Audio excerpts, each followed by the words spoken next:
నమస్కారం. ఈటీవీ 2 తీర్థయాత్ర కార్యక్రమానికి స్వాగతం.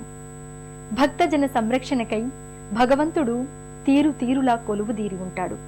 పట్టుకోగలగాలే కాని భక్తి విశ్వాసాలు కలవారి తట్టునే ఎప్పట్టునైనా ఎల్లవేళలా అనుగ్రహిస్తూ కోర్కెలు తీర్చే కొంగు బంగారమై విరాజిల్లుతూ ఉంటాడు.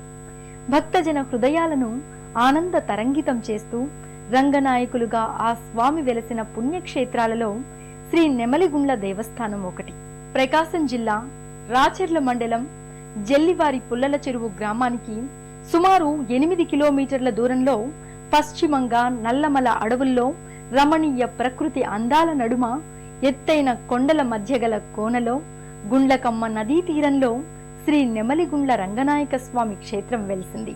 ప్రకాశం జిల్లాలోని శ్రీ నెమలిగుండ్ల రంగనాయక స్వామి క్షేత్ర విశేషాలను నేటి తీర్థయాత్ర కార్యక్రమంలో తెలుసుకుని తరిద్దాం రండి.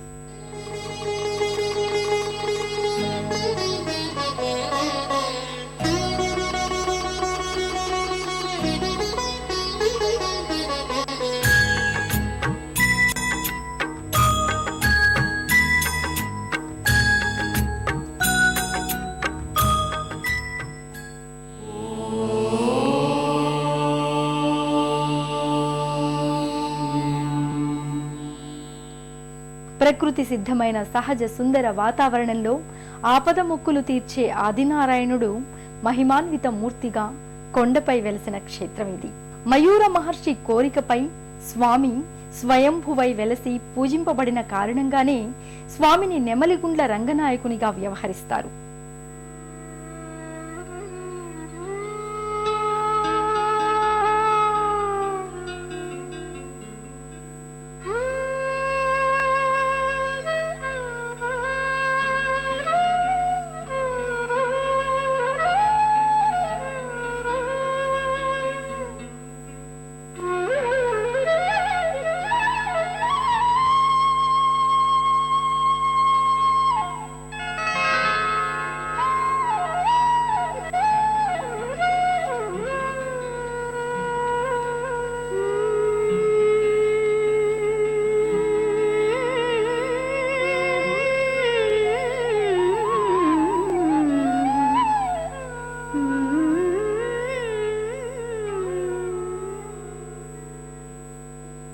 భక్తజన హృదయాలను ఆనంద తరంగితం చేస్తూ రంగనాయకులుగా ఆ స్వామి వెలిసిన పుణ్యక్షేత్రాలలో శ్రీ నెమలిగుండ్ల దేవస్థానం ఒకటి.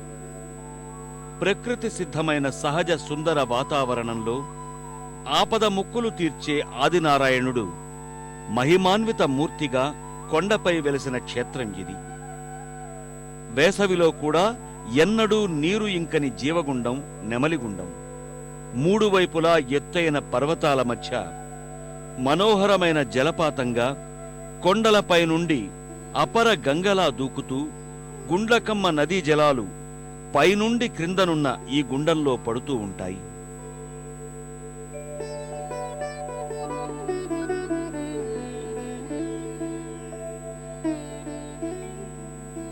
మయూర మహర్షి శ్రీ మహావిష్ణువు గురించి తపస్సు చేస్తూ ప్రతినిత్యం స్నానం చేయడానికి, స్వామికి అభిషేకాలు నిర్వహించడానికి ఇక్కడున్న నీటి గుండాన్నే ఉపయోగించేవాడు. ఈ గుండం నెమలి ఆకారంలో ఉండేది. ఈ గుండానికి ఆ మహర్షి పేరే వచ్చి నెమలిగుండు అనే పేరు వచ్చింది.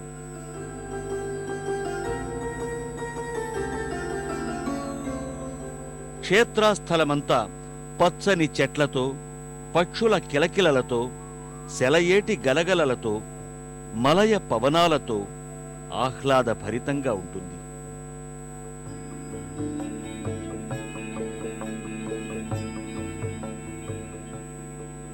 తలనీలాలు సమర్పించుకునే తావున మ్రొక్కుకున్న భక్తులు కేశఖండనాలు కావించుకుని ఈ గుండంలో స్నానం చేసి పవిత్రులవుతారు.